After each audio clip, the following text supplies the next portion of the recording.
What's up, everybody? Happy Wednesday. Hope all you're having a great day so far. Getting into this video, who the hell do I start with? uh, Nina. Let's start with her.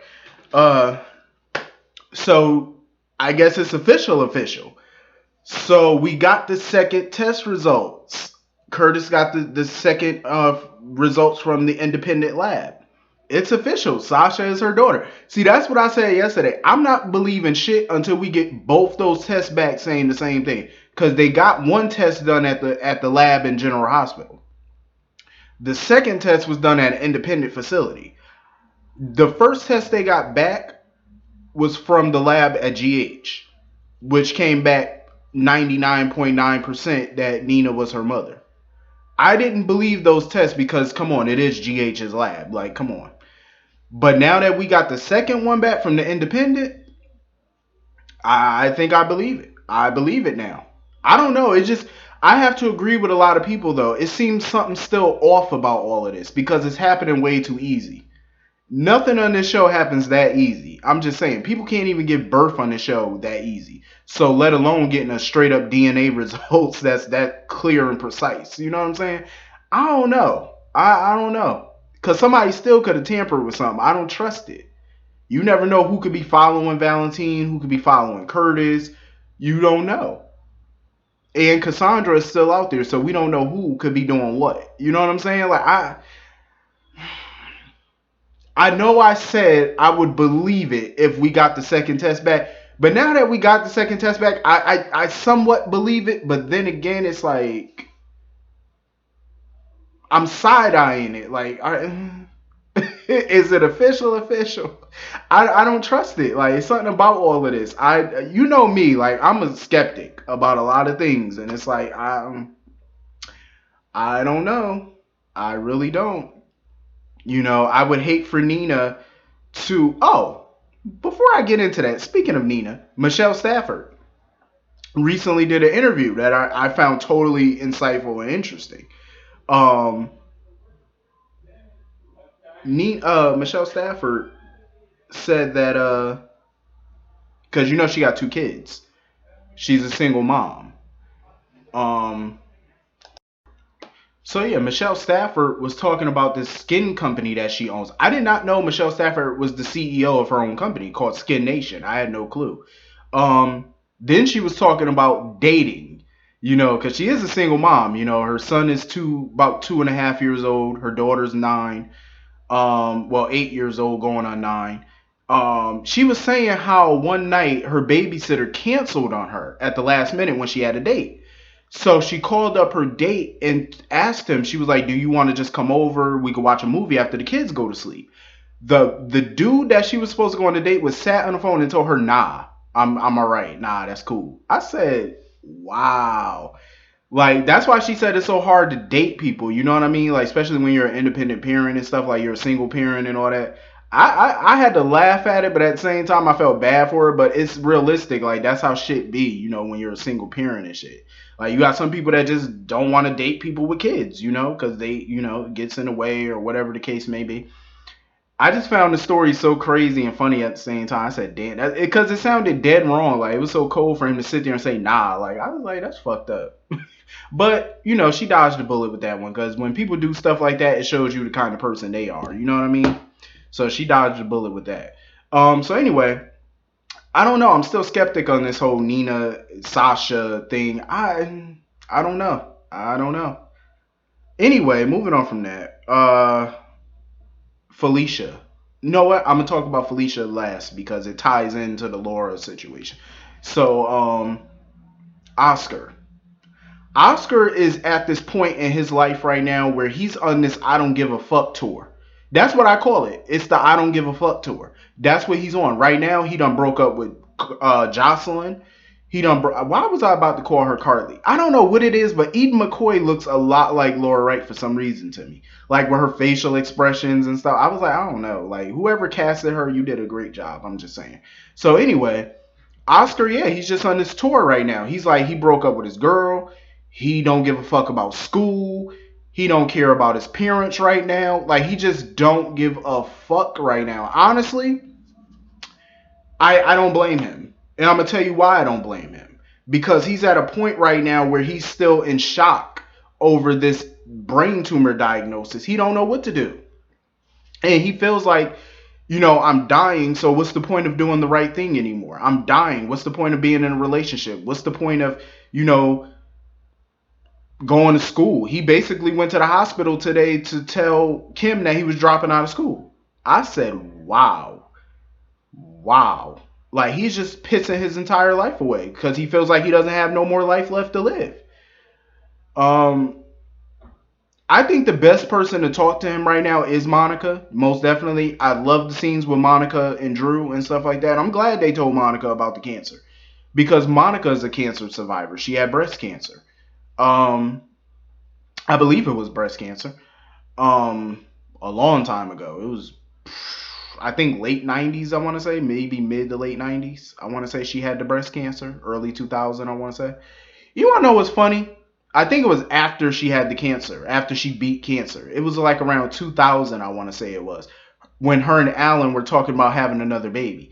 When I seen that scene, I almost spit out my juice. I was like, hold up, because they were in their 50s at that point. Like Monica, I think was like 54 at that point.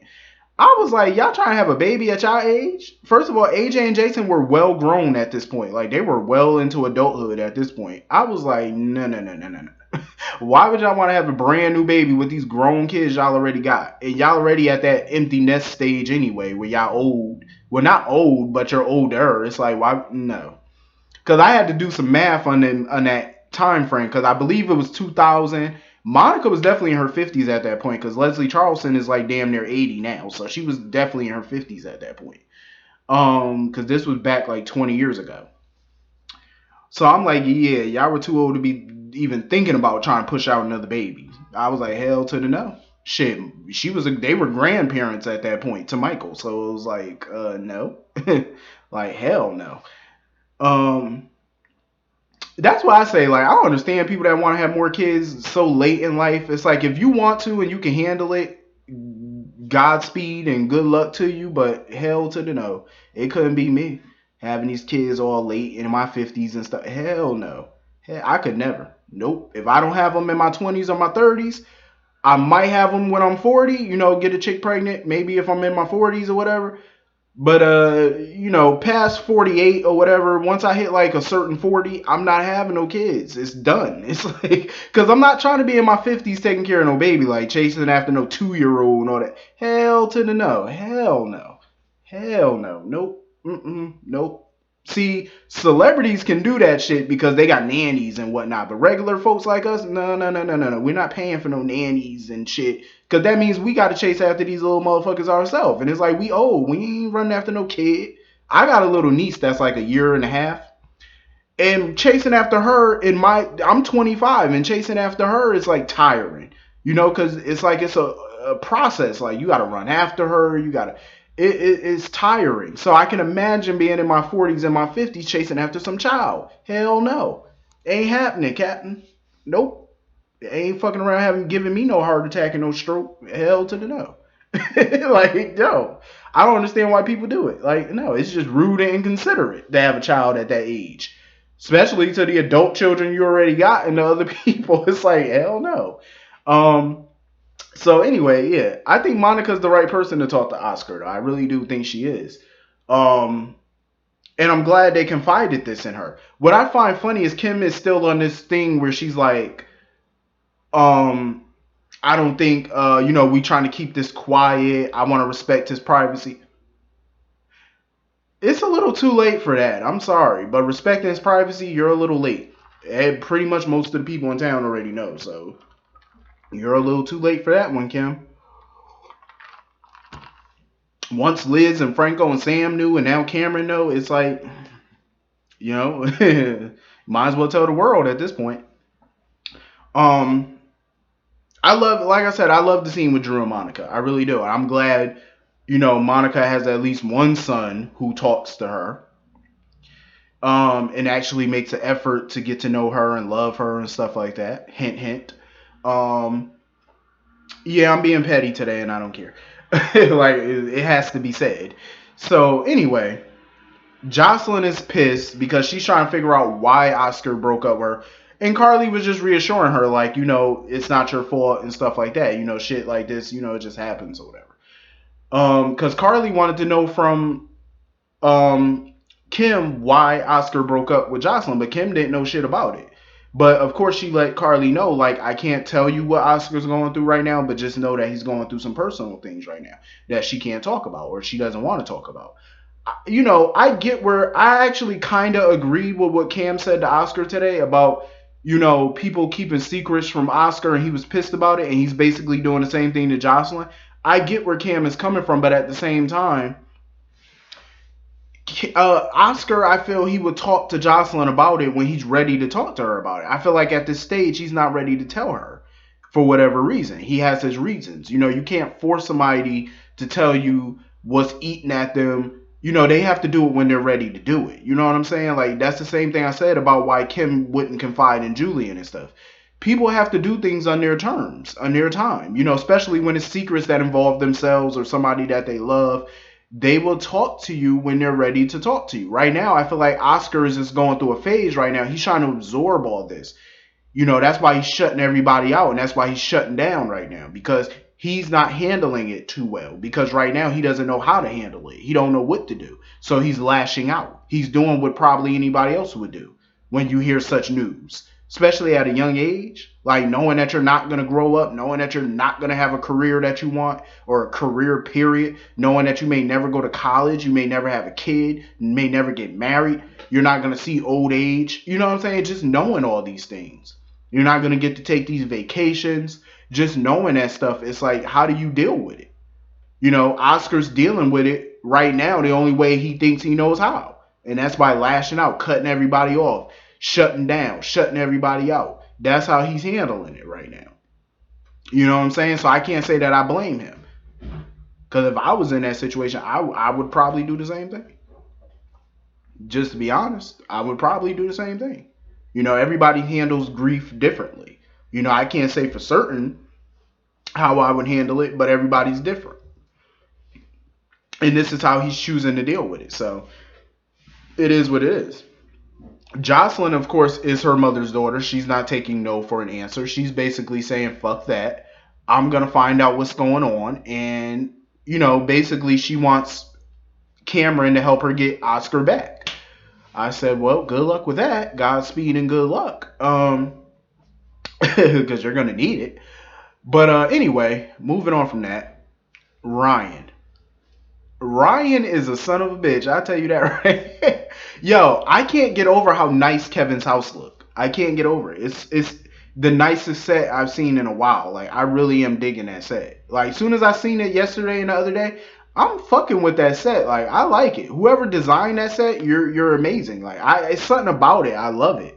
It's so comfortable looking and elegant and, modern and stuff. It has all these qualities about it. It's, a place I wouldn't mind living in. You know what I'm saying? Like, it looked very comfortable. Laura is definitely figuring shit out. Like, she knows something ain't right with Kevin. She know it. When Lulu stopped by and stuff like that, the look on Laura's face said it all. She knows something ain't right with her husband. Her quote-unquote husband. Because remember, Ryan, well, not Ryan, but the real Kevin visited her a couple of months ago. Remember, I think he went back in July, he visited her. It was right around Nell and Michael's wedding time that he was in France visiting Laura. He was different then. You know what I'm saying? Obviously, he was himself compared to how he's acting now. And Laura's taking notice of that. Mind you, the first night she came back yesterday, he didn't want to have sex. He told me, I might be coming down with the flu. She accepted that excuse, even though she was still looking at him side-eyed. She accepted that excuse. But what was crazy was when it was revealed today that he slept in the guest bedroom and not their marital bed. I said, no. That's being a little too dramatic. Now, I can understand you having the flu or coming down with the flu so you don't want to sleep with your wife because you don't want her to get sick. I get that. But moving from the bedroom to the guest bedroom, where they do that at? I've never heard. I don't know if it happens, but I ain't never heard no spouse moving out their bedroom because they coming down with a cold. That's a little drastic, don't you think? It ain't like you poisoned with no anthrax or something. Like he act like he overly contagious with a deadly virus or something. Moving from one bedroom to the next. I'm like, no, no, no, no, no. Even Laura was like, hell no. She had that look on her face like, nah, something ain't right. She figuring this shit out. And the way Ryan took that tie and he had it wrapped around his hand, I said, yo, he is psychotic as fuck. He just itching to strangle somebody. I said, oh, hell no, Laura, get the fuck out the house. I said, no, raise up out of there. Raise up. Um, so Lulu come up over there or whatever, they talking. And Laura was just, letting her know like she missed Spencer or whatever, and we all know Spencer coming back. Um, but they were just catching up basically about Dante and Lulu's career and what's going on with her and Kevin and stuff like that. Laura gonna figure this shit out before long. Before long, she gonna figure it out. Shit, Felicia was fed up her damn self today. Like she was ready to take a vacation. Um, before I get to Felicia, Carly bumped into Ryan about her therapy session, and he basically snapped at her because she keep bringing up that Morse code shit. So he kind of snapped at Carly and stuff. And then he told her to make an appointment with his assistant and shit like that.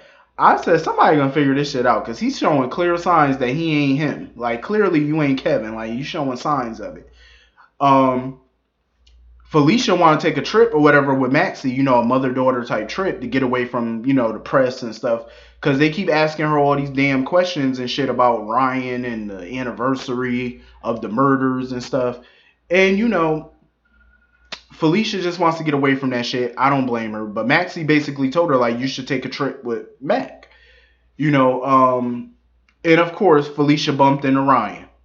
And she asked him, do he got a minute or whatever? And he told me, oh, step into my office so we can have some privacy. I said, hell no. Hell no. Hell no. Don't you dare go in that office and close that door.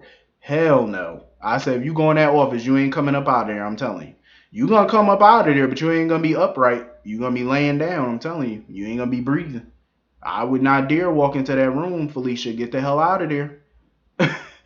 I'm just saying, like, this man is clearly itching to strangle somebody. Like, you can see, like, you seen the way he was with that rope? The way he was doing like this with it? And then today when he had the tie, he was like this. Yeah, he's psychotic. Like, get the fuck out of here. Like, hell no. You better not go in that room with him. I'm sorry, but if I was Laura, the first night she stayed at that house, I'm sorry, but I would have barricaded that door. It's a good thing he slept in the guest room. I'm just saying, like, I would have locked that door and put some dressers and everything else in front of that door. I'm just saying, like, hell no. That's like sleeping with the enemy. Hell to the fuck no. I'm sorry, but y'all got me fucked up around here. This man running around clutching shit like he about. I said, oh hell no. He itching to kill somebody at this point. I said, nope. He is itching to murder one of y'all, and I want to know who his first victim gonna be, cause he ain't fucking playing. So anyway, this was overall a pretty decent episode today. I actually I enjoyed this one. I really did. I enjoyed it. It was funny to me. But anyway, I hope all you have a great day. Hit the comment section. Let me know what y'all thought about this episode. Smash that like button, don't forget. And I will see all of you later. Have a wonderful day. Peace.